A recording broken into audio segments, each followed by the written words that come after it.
Well, good morning, and welcome to thefoodwarrior.com. I'm David Michael Colares, and I'm the Food Warrior.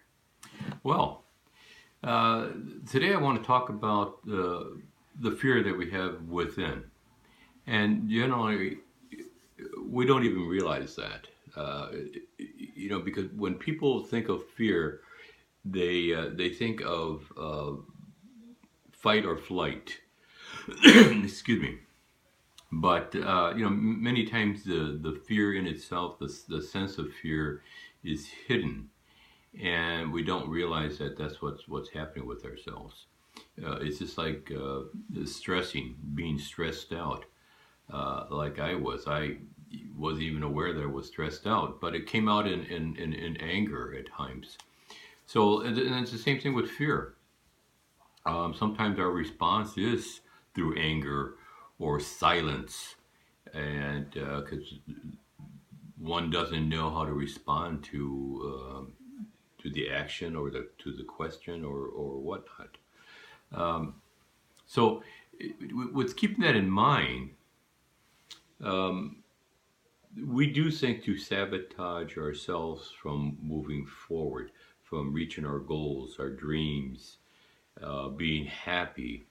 There are moments when people don't feel that they have the right to be happy, nor do they feel that they have the right to make more money than they spend.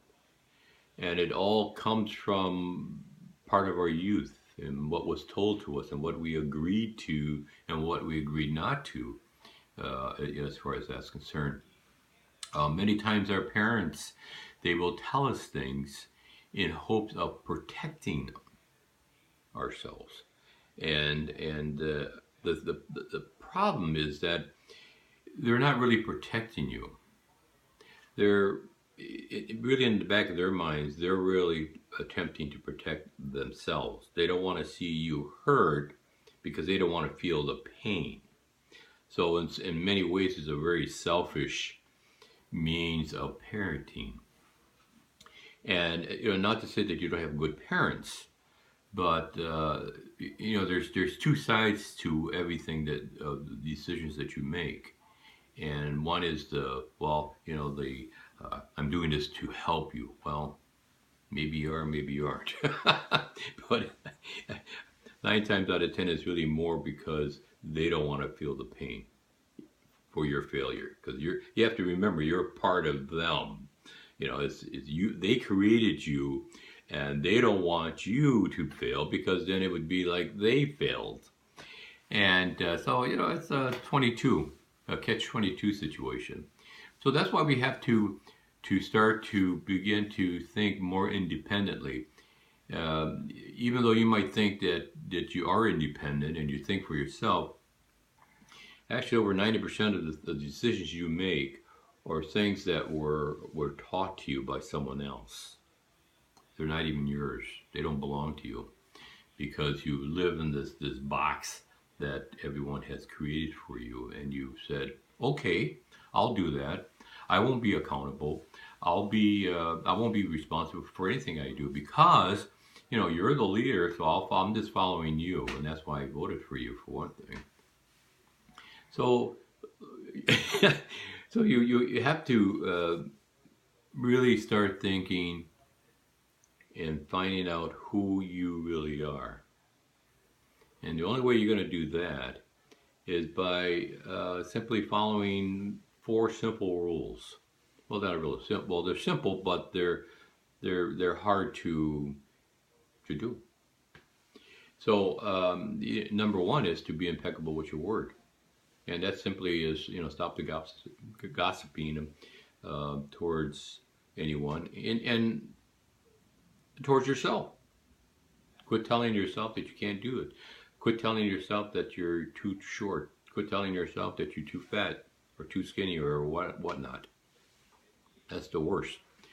That will help to stop the chatter in the head, in the mind. Number two is don't take things personally.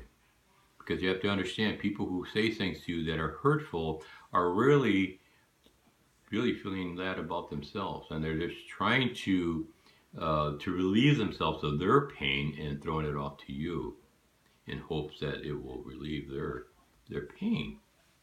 So just let it go. It is hard when maybe a loved one is saying something that's hurtful, but it's the same thing. You have to work at not taking it personally. Third, not to make assumptions. 99% of the time that we assume that something's happening or why somebody is happening, which means we create stories within our heads. This is why they did this, this. Well, step into the fire and simply ask, why did you do that? What did you mean by that? Because it was very hurtful to me. And you'll probably get the truth and it has nothing to do with you at all. So don't make assumptions. And number 4 is always do your best. Now, doing your best doesn't necessarily mean what you've always been taught. Give it 110%. I always hated that. 100% is 100%. I understand the symbolic meaning behind it all, but given your 100% is all you can give.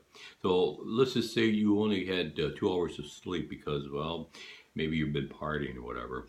Well, simply do the best you can for how you can, your capacity to do so, and don't beat up on yourself.